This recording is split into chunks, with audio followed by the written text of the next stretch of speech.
అందరికీ నమస్కారం. APDSC Hindi grammar YouTube ఛానల్కి స్వాగతం. ఈరోజు మనం నేర్చుకుపోయే అంశం లింగ్లో రెండవ పార్ట్. ఆల్రెడీ లింగ్ గురించి మీకు ఒక పూర్వజ్ఞానం అనేది మీకు చెప్పడం జరిగింది. అంతేకాకుండా लिंग निर्णय के प्रधान कारक माने क्या है, लोक व्यवहार. लोक व्यवहार के अनुसार लिंग का रूप कैसा होता है, लिंग के नियम कैसे होते हैं, और जो लिंग है ना वो मूल रूप से किससे संबंधित है, संज्ञा से संबंधित है. संज्ञा में कुछ प्रकार के संज्ञा हैं, जातिवाचक, समुदायवाचक, द्रव्यवाचक, ऐसे संज्ञा हैं. इन संज्ञाओं के हर एक नाम को या हर एक शब्द को चाहे स्त्रीलिंग में रख सकते हैं चाहे पुल्लिंग में रख सकते हैं, क्योंकि हिंदी में दो ही लिंग है. इसके बारे में मैं कुछ जानकारी आपको दे दिया है. अभी पार्ट 2 में और कुछ और पार्ट 3 में नियम बताकर लिंग चैप्टर समाप्त कर दूंगा. ये वीडियो आपको पसंद आए तो लाइक कीजिए और शेयर कीजिए, सब्सक्राइब कीजिए. धन्यवाद. अभी मैं पिछले कक्षा में बताया है जो समुदायवाचक पुल्लिंग शब्द, समुदायवाचक स्त्रीलिंग शब्द, द्रव्यवाचक पुल्लिंग शब्द, द्रव्यवाचक स्त्रीलिंग शब्द. अभी और एक संज्ञा है वो भाववाचक है. जो भाववाचक में भाववाचक संज्ञा में क्या है, अनुभव करने योग्य, अनुभव करने लायक. उन शब्दों को भी लिंग है, क्योंकि हिंदी में तीसरा लिंग नहीं है. जो शब्द है, शब्द माने क्या है, मैंने बताया संपूर्ण अर्थ देने वाले वर्ग समूह को क्या कहते हैं, शब्द कहते हैं. माने शब्द शब्द संज्ञा, संज्ञा जो संज्ञा शब्द होते हैं उसको हर एक शब्द के लिए लिंग पहचानना आवश्यक है. మీకు ఆల్రెడీ చెప్పాను, హిందీలో నామవాచకాలకే లింగం ఉంటుందని. నామవాచకాలు అనేవి అంటే ఏమి ఉన్నాయని చెప్పుకున్నాం, వ్యక్తివాచకాలు, జాతివాచకాలు, భావవాచకాలు, ద్రవ్యవాచకాలు, సముదాయవాచకాలు. సో ఇవన్నీ కూడా నామవాచకాలే. సో నామవాచకాలు అంటే అర్థం ఏంటి చెప్పండి, వాటికి ఖచ్చితంగా లింగ్ అనేది తెలియాలి. మనకి తెలుగులో ఉన్నటువంటి నపుంసక లింగం అనేది లేదు, అయితే పుల్లింగం అవ్వాలి లేదా స్త్రీలింగం అవ్వాలి. అందుకని చెప్పి గత క్లాసులో మనం ఏం చెప్పుకున్నాము అంటే, గత క్లాసులో మనము సముదాయవాచకాలు, ద్రవ్యవాచకాలు, కొన్ని పుల్లింగ స్త్రీలింగాల పదాలు చెప్పుకున్నాం. ఇంకా ఇప్పుడు చెప్పుకోబోయేది ఏంటంటే లోక్ व्यवहार के अनुसार भाववाचक. मैंने यहाँ लिखा है भाववाचक, भाववाचक संज्ञा शब्द. भाववाचक संज्ञा शब्द में कुछ शब्द भाववाचक पुल्लिंग संज्ञा शब्द क्या है, पुल्लिंग संज्ञा शब्द. भाववाचक पुल्लिंग संज्ञा शब्द क्या क्या है. भाववाचक माने क्या है, अनुभव करने लायक, जो नहीं दिख पड़ते हैं, वो क्या क्या है. यहाँ पर मैंने कुछ एग्जाम्पल दिया है. क्रोध कोपमो, दान दानमो, बचपन बाल्यमो, यौवन यौवनमो, यौवन యవ్వనము. ఇటువంటి పదాలు ఏవైతే ఉన్నాయో ఇవన్నీ కూడా ఏమవుతాయంటే పుల్లింగ శబ్దాలు. ఇవే కాదు ఇంకా ఉన్నాయి, మనకి విరివిగా వస్తున్నటువంటివి నెంబర్ ఆఫ్ మనం యూసేజ్ ఉన్నటువంటి మీకు నేను చెప్తున్నాను. సో భావవాచక సంజ్ఞా శబ్దాలు అవుతాయి. భావవాచకాలు అంటే అర్థం ఏంటి చెప్పండి, అనుభవించేవి. అనుభవించేవి అందులో పుల్లింగ శబ్దాలు క్రోధ్, దాన్, బచపన్, యవ్వన్ ఇవి. అలాగే భావవాచకాలు స్త్రీలింగ శబ్దాలు, స్త్రీలింగాలు. ఇచ్ఛా చూడండి, ఇచ్ఛా కోరిక. ఆకారాంతం అంటే మనం నేర్చుకునే నియమాల ప్రకారం ఏమనుకుంటాం చెప్పండి, మనం స్త్రీలింగం అనుకుంటాం, కానీ ఇక్కడ ఇచ్ఛా అనేది కోరిక. కోరిక అనేది ఏంటవుతుంది చెప్పండి, స్త్రీలింగ శబ్దం. అలాగే థకావట్, థకావట్ థకావట్ అలసిపోవడం. అలాగే హసి అంటే నవ్వుట, నవ్వడం, నవ్వు. హసి అంటే నవ్వుట అంటే మళ్ళీ క్రియ అయిపోద్ది, నవ్వు. హసి అంటే అర్థం చెప్పండి, నవ్వు. సో ఇవన్నీ కూడా ఏం చెప్పండి, భావవాచకాలు స్త్రీలింగ శబ్దాలు, భావవాచకాలు పుల్లింగ శబ్దాలు, భావవాచకాలు స్త్రీలింగ శబ్దాలు. ఇంకా ఉన్నాయి నెంబర్ ఆఫ్. అవి మనం చూస్తూ ఉంటే మనం పాఠాలు చదువుతునేటప్పుడు ఒట్టి ప్రతి పదం గురించి కూడా మనం తెలుసుకోవాలి. అది మనం చేయాలి, ప్రాక్టీస్ చేయాలి. మేము జస్ట్ గైడెన్స్ మాత్రమే ఇవ్వగలము, మీరు ప్రాక్టీస్ చేసి తెలుసుకోవాలి. ఓకేనా? భావవాచకాలైనా, ద్రవ్యవాచకాలైనా, సముదాయవాచకాలు అవన్నీ ఏంటి చెప్పండి? నామవాచకాలు. నామవాచకాలు కాబట్టి కంపల్సరీ ఏముంటుంది చెప్పండి? లింగం అనేది ఉంటుంది. అయితే పుల్లింగంకైనా రావాలి అవి, లేదా స్త్రీలింగంకైనా రావాలి, గుర్తుంచుకోండి. నెక్స్ట్ చూడండి, ఇంకా మనం చెప్పుకుంటూ పోయినట్లయితే శరీరకే అంగ్. శరీరకే అంగ్ అంటే శరీర భాగాలన్నింటినీ కూడా మనము పుల్లింగాలని చెప్తుంటారు. కానీ అందులో కూడా కొన్ని మినహాయింపులు ఉన్నాయి. చెప్పాను కదా, లోక్ వ్యవహారం మనం వాడే యూసేజ్ బట్టి లింగం అనేది నిర్ధారించబడుతుంది.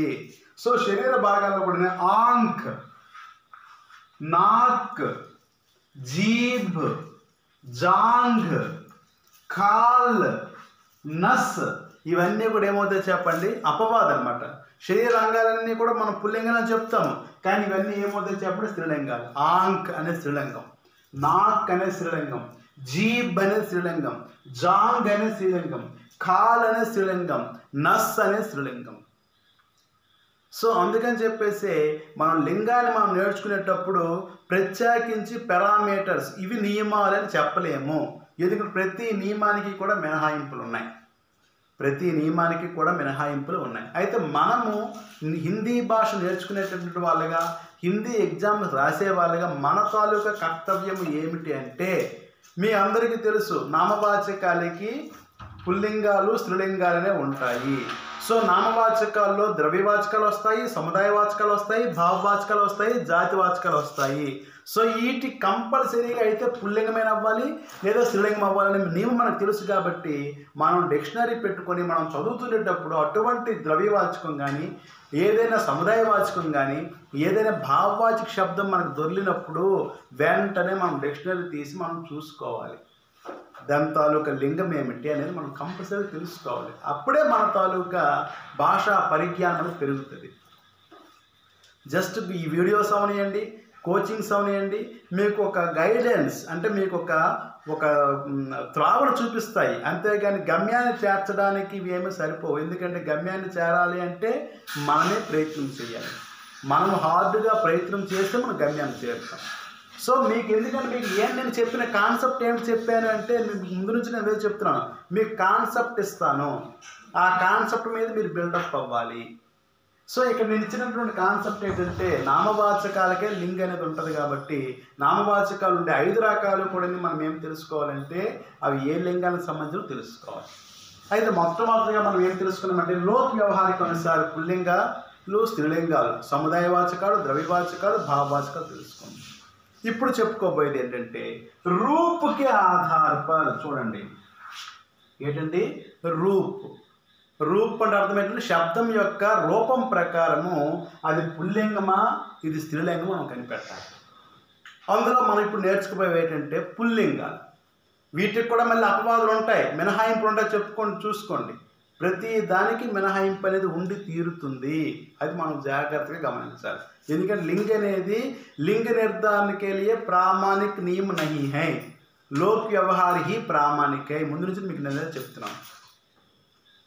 ఇందులో చూడండి, ఫస్ట్ నేను చెప్పే నియమం ఏంటంటే ఆ అంతలో ఆ చూసుకోండి, అకారాంత్. మనం నియమాలు చెప్పుకుంటాము. ఇక్కడ కూడా మనం ఏం చెప్పుకున్నామంటే అకారాంత శబ్దాలన్నీ కూడా ఏమవుతాయి అంటే పుల్లింగాలు అవుతాయి. కానీ అందులో మళ్ళీ మినహాయింపులు ఉన్నాయి. చూడండి ఇక్కడ రాశాను, జై, విజయ్, ఈ రెండు కూడా స్త్రీలింగాలు. జై అంటే జయము, విజయ్ అంటే విజయం, ఈ రెండు కూడా ఏమవుతాయి చెప్పండి? స్త్రీలింగాలు. దేనికి అనుసారంగా? రూపుకి ఆధారపడి శబ్దం యొక్క రూపం ప్రకారం అకారాంత శబ్దాలన్నీ కూడా పుల్లింగాలు అవుతాయి అంటారు. అందులో మరి మినహాయింపులు ఉన్నాయి, జై, విజయ్. అలాగే ఆకారాంత శబ్దాలన్నీ కూడా పుల్లింగాలు అవుతాయి అంటారు. ఆకారాంత శబ్దాలు ఆ చివర లడక, బకరా చూసుకోండి, చివర ఆకారాంతం వస్తుంది. సో ఆకారాంత శబ్దాలు కూడా చూసుకుంటే అప్రాణవాచకాలు చెప్తాను, ఇక్కడ ప్రాణవాచకాలు చెప్పట్లేదు చాలా. అందుకే మీకు ఈ టాపిక్ ఇంపార్టెంట్ నేను చెప్పాను. ఇక్కడ నేను చెప్పేవి చెప్పండి, అప్రాణవాచకాలు. జై, విజయ్ అప్రాణవాచకాలు. ఇక్కడ రూప్కి ఆధారపడి అప్రాణవాచక్. అప్రాణవాచకం అర్థం చెప్పడం ప్రాణం లేనివి. ప్రాణవాచకాలు మనం లింగాన్ని మనం కనిపెట్టవచ్చు. ఎందుకంటే ముందు మనం నేర్చుకున్నాం. ఏం చెప్పుకున్నామంటే జోడే పదాలు ఉంటాయని చెప్పేసి. ఏముంటాయని చెప్పుకున్నాం, జోడే పదాలు ఉంటాయని చెప్తాను. కానీ అప్రాణవాచకాలు అవ్వాలి, అప్రాణవాచకాలు అవి సంజ్ఞలు అవ్వాలి. అటువంటి పదాలు ఏవైతే ఉంటాయో అందులో ఆకారాంతాలన్నీ కూడా ఏమవుతాయి అంటే పుల్లింగాలు అవుతాయి. మినహాయింపు దఫా. దఫా చూడండి, దఫా దఫా అనేది ఆకారమైనది, అది స్త్రీలింగం. దఫా అనేది ఏంటి చెప్పండి, స్త్రీలింగం. ఇవేంటివి అప్రాణివాచకాలు. ప్రాణివాచకం మనం కనిపెట్టగలం ఎలాగోలాగా. అప్రాణివాచకాలు గుర్తుంచుకోండి. Next on. చూడండి, ఆన్ చివరేట్ రావాలి, ఆన్. ఆన్ అంతవాలే శబ్ద్, ఆన్ అనే సౌండ్ రావాలి. అవన్నీ కూడా పుల్లింగాలే, ఆన్ అనేది వచ్చేవి. కానీ ఇందులో కూడా మినహాయింపులు ఉన్నాయి. ఆ మినహాయింపులు మీకు ఇక్కడ రాశాను చూడండి. ఉడాన్, ఉడాన్. पहचान, पहचान. मुस्काना. చూడండి, ముస్కాన్, ముస్కాన్. అలాగే దూకాన్. ఇవన్నీ కూడా దూకాన్, ఇవన్నీ కూడా ఏమవుతాయి చెప్పండి, ఆన్ అనే అంతమైతే వచ్చేవి. కానీ పుల్లింగాలు కాదు, స్త్రీలింగాలు. అప్రాణివాచకాలు, దేనికైనా ప్రాణం ఉందేటి, ఇవి ప్రాణం ఉండేవి కాదు. ఇవన్నీ కూడా నామవాచకాలు. ఇవన్నీ కూడా ఏంటి చెప్పండి, నామవాచకాలు. చాలా జాగ్రత్తగా మనం గుర్తుంచుకోవాలి. అలాగే ఆబ్. ఆబ్ అంతవాలే శబ్ద్. ఆబ్ అంటే చివర ఆబ్ అనే వచ్చిన శబ్దాలన్నీ కూడా పుల్లింగాలు అవుతాయి. అందులో కూడా మినహాయింపు ఉన్నాయి. కితాబ్ మనకు తెలిసిందే. సరస్వతి దేవికి సంబంధించినటువంటి కితాబ్ అనేది స్త్రీలింగమే, కుర్చీ అనేది స్త్రీలింగమే, కలం అనేది స్త్రీలింగమే, మనందరికి తెలుసు. సో ఆ విధంగా ఈ కితాబ్ అనేది ఏంటి చెప్పండి, కితాబ్ అనేది స్త్రీలింగం. చివర ఏమొచ్చింది చెప్పండి, ఆబ్. ఏమొచ్చిందండి చివర, ఆబ్. అలాగే షరాబ్. ఏమొచ్చిందండి, షరాబ్. సో ఈ విధంగా అప్రాణివాచకాలు అయ్యి ఆ అంతం ఉండే శబ్దాలన్నీ కూడా మొదటి గుర్తుంచుకోండి. ఆ అంతం ఉండే అప్రాణవాచక శబ్దాలన్నీ కూడా పుల్లింగాలే. కానీ అందరూ మినహాయింపు ఏమన్నా చెప్పాను నేను, జై, విజయ్. అలాగే ఆ చివర ఆ రావాలి, అవన్నీ కూడా పుల్లింగాలే. కానీ అందులో మినహాయింపు ఏమని చెప్పండి, దఫా. ఆన్, ఆన్ చివర రావాలి, అవి ఏంటి చెప్పండి, ఉడాన్, పెహచాన్, ముస్కాన్, దుకాన్. ఇవన్నీ కూడా స్త్రీలింగాలు. గుర్తు, ఈ 4 కూడా ఏమవుతాయి చెప్పండి, స్త్రీలింగాలు. చివర ఆన్ వచ్చిందంటే అది పుల్లింగం అవ్వాలి. కానీ ఇవేమవుతాయి చెప్పండి, స్త్రీలింగాలు అవుతాయి. అలాగే ఆబ్. ఆబ్ అనే చివర వచ్చిన పదాలన్నీ కూడా పుల్లింగాలే. కానీ ఇందులో కూడా మినహాయింపులు ఉన్నాయి. కితాబ్, షరాబ్. కితాబ్, షరాబ్. అలాగే ఇంకా మరికొన్ని నియమాలు ఉన్నాయి, చెప్తున్నాను చూడండి. చూడండి, ఆర్, ఆవ్, ఆవా, ఆస్. ఏంటి రావాలి, ఆర్, ఆవ్, ఆవా, ఆస్. 2 సార్లు చెప్తున్నాను. ఒకరు మీకు బోర్డు క్లారిటీ కనిపించకపోయినా వాయిస్ కోసం చెప్తున్నా, మీరు నోట్ చేసుకోండి. ఏంటి రావాలి, ఆర్, ఆవ్, ఆవా, ఆస్. ఇటువంటి చివరి ఉండే శబ్దాలు ఏవైతే ఉంటాయో అవన్నీ కూడా పుల్లింగాలే, అప్రాణివాచకాలు అయి ఉండాలి. చివరి ఏంటి రావాలి, ఆర్ రావాలి, ఆవు రావాలి, ఆవా రావాలి, ఆస్ రావాలి. అటువంటి శబ్దాలన్నీ కూడా ఏమి చెప్పండి, పుల్లింగాలే. కానీ మినహాయింపు ఉంది. ఏంటి, తర్కార్. తర్కార్ చూడండి, ఆర్ అనే సౌండ్ వచ్చింది కదా. అలాగే సర్కార్, సర్కార్ చివర ఆ అనే సౌండ్ వచ్చిందా లేదా. సో ఈ 2 కూడా స్త్రీలింగాలు. ఈ 2 కూడా ఏంటండి, స్త్రీలింగాలు. ఏంటి రావాలి మనకి, ఆర్ అయినా రావాలి, ఆవ్ అయినా రావాలి, ఆవా అయినా రావాలి, ఆస్ అయినా రావాలి. సో ఇవన్నీ కూడా పుల్లింగాలే. కానీ దానికి కూడా మినహాయింపు ఉంది. చూడండి, తర్కార్. తర్కార్ అంటే అర్థం ఏంటి చెప్పండి, స్త్రీలింగము. అలాగే సర్కార్, ప్రభుత్వము, సర్కార్ అన్నది కూడా స్త్రీలింగం. అలాగే ఖ, ఒత్తు ఖ, ఖానా చివరి రావాలి. జ, తియ, తాకింద యా, తాకింద వా, నా, నాకు తెలిస్తే నా, దాన్. చూసుకోండి, ఏంటి, ఖ, ఖానా, జ, తియ, ఇత్వ, నా, దాన్. సో ఇవి అంతంగా వచ్చే పదాలన్నీ కూడా ఏమవుతాయి చెప్పండి? పుల్లింగాలు అవుతాయి. ఇవి అంతంగా వచ్చే ఖానా, అలాగే జా, అలాగే త్యా, అలాగే త్వా, అలాగే నా, అలాగే నా, అలాగే దాన్. ఈ పదాలు ఇవి అంతంలో ఉన్నట్లయితే దుఃఖ్ చూసుకోండి, అప్రాణవాచకమే. అదేమవుతుంది చెప్పండి? దుఃఖ్ అనేది పుల్లింగము. దుఃఖ్ అనేది ఏమవుతుంది చెప్పండి? పుల్లింగము. అలాగే ఖానా రావాలి, అలాగే జా రావాలి, అలాగే త్యా రావాలి, ఇత్వ రావాలి, తాకిందయా తాకిందవా, నా రావాలి, నా రావాలి, దాన్ రావాలి. సో అలాంటి పదాలు ఏవైతే నామవాచకాలు అవుతాయో అవన్నీ కూడా పుల్లింగాలే. దానికి కూడా అపవాదం ఉంది. పవన్ చూడండి, అన్ ఏటొచ్చింది చెప్పండి? నా అనేది చివరి వచ్చింది చూసారు కదండి? పవన్. పవన్ అనేది ఏమవుతుంది చెప్పండి? ఉభయలింగము. అది స్త్రీలింగం కింద వాడచ్చు, లేదా పుల్లింగం కింద మనం వాడచ్చు. అది స్త్రీలింగం కింద వాడచ్చు, పుల్లింగం కింద వాడచ్చు పవన్. అలాగే లాస్ట్ నియమము పుల్లింగాల్లో, అప్రాణవాచకాలకు సంబంధించిన పుల్లింగాల్లో లాస్ట్ నియమము పన్, పా, ఇరియ, వా. పన్ చివరి రావాలి, లేదా పా చివరి రావాలి, ఇరియ రా కింద యా చివరి రావాలి, అలాగే వా రావాలి. ఇవి ఈ 4 అక్షరాలు వచ్చినటువంటివన్నీ కూడా ఏమవుతాయి చెప్పండి? పుల్లింగాలు. ఏంటి? అప్రాణివాచకాలు. అప్రాణివాచకాలు అంటే అర్థం ఏంటి చెప్పండి? ప్రాణం లేనివి. ప్రాణం లేకుండా ఉండాలి, ప్రాణం లేని పదాలు అవ్వాలి, నామవాచకాలు అవ్వాలి. ఎందుకు నేను చెప్తున్నాను ప్రాణం లేనివంటే? మీకు చెప్పాను కదా, హిందీ భాషలో ముఖ్యంగా 2 లింగాలు ఉన్నాయి. ఒకటి పురుషలింగము, 2 స్త్రీలింగము. సో ప్రాణం ఉన్నవైనా పురుషుడు స్త్రీ చెప్పాలి, ప్రాణం లేని వాటికైనా పురుషుడు స్త్రీ అని చెప్పాలి. సో దీన్ని మనం నిర్ధారించడానికి లోక్ వ్యవహారం అనేది చాలా ముఖ్యమని చెప్పుకున్నాము. లోక్ వ్యవహారకు అనుసారం మనము చెప్పుకున్నాము కొన్ని నియమాలు. ఇప్పుడు రూప్కి ఆధారపడి పుల్లింగానికి సంబంధించిన నియమాలు చెప్పుకున్నాము. నెక్స్ట్ వీడియోలో స్త్రీలింగానికి సంబంధించిన నియమాలు మనము చెప్పుకోవడం అనేది జరుగుతుంది. Thank you.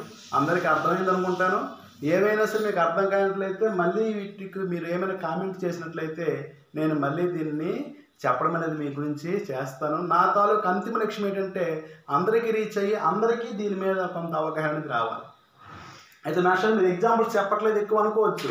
ఎగ్జాంపుల్స్ ఎక్కువగా చెప్తున్న కొద్ది వీడియోలు ఎంతైనా పెరుగుతూ ఉంటుంది కాబట్టి మీకు అందుకే అపవాదులు ఏవైతే మినహాయింపులు ఉన్నాయో అవి చెప్తున్నాను. మిగతా ఉన్న పదాలు మీరు పుస్తకాలు చూసినప్పుడు కానీ డిక్షనరీ చూసినప్పుడు కానీ మీరు ఒకసారి చూసుకున్నట్లయితే మీకు తెలుస్తుంది, తేడా తెలుస్తుంది. అపవాదాన్ని మనం చెప్పుకున్నాం. చూడండి, కితాబ్, ఆబ్ అనేది వచ్చినవన్నీ కూడా మనం ఏమని చెప్పుకోవాలి? పుల్లింగాలని చెప్పుకున్నాం. కితాబ్, షరాబ్ అని స్త్రీలింగాలు. సో మినహాయింపు వీటి నుంచి చెప్పాను. అలాగే ఆర్ చూడండి, ఆర్, ఆవు, ఆవా, ఆస్ అనే వచ్చినవన్నీ కూడా పుల్లింగాలు చెప్పాను. తర్కార్, సర్కార్ అని మినహాయింపు అని చెప్పాను. సో ఈ మినహాయింపు మీకు చెప్పడానికి కారణం ఏంటంటే ఇవి తక్కువ ఉంటాయి, ఇవి మైండ్లోకి మీకు వెళ్తాయి కాబట్టి మీరు ఈజీగా అర్థం చేసుకోగల ఉద్దేశంతో నేను చెప్పడం అనేది జరిగింది. అలాగే మీకు ఇప్పుడు ఈ చివరుండే పదాలతో మీకు ఉండే పుల్లింగ శబ్ద లిస్ట్ కూడా మీకు అప్లోడ్ చేయమంటే నేను నా యూట్యూబ్ ఛానల్లో నేను అప్లోడ్ చేస్తాను. మీరు దాన్ని కూడా మీరు చూసుకొని మీరు రాసుకోవడం కానీ మీ నోట్స్ ప్రిపరేషన్ కానీ చేసుకోవడం అనేది చేయొచ్చు. Thank you 1 and all.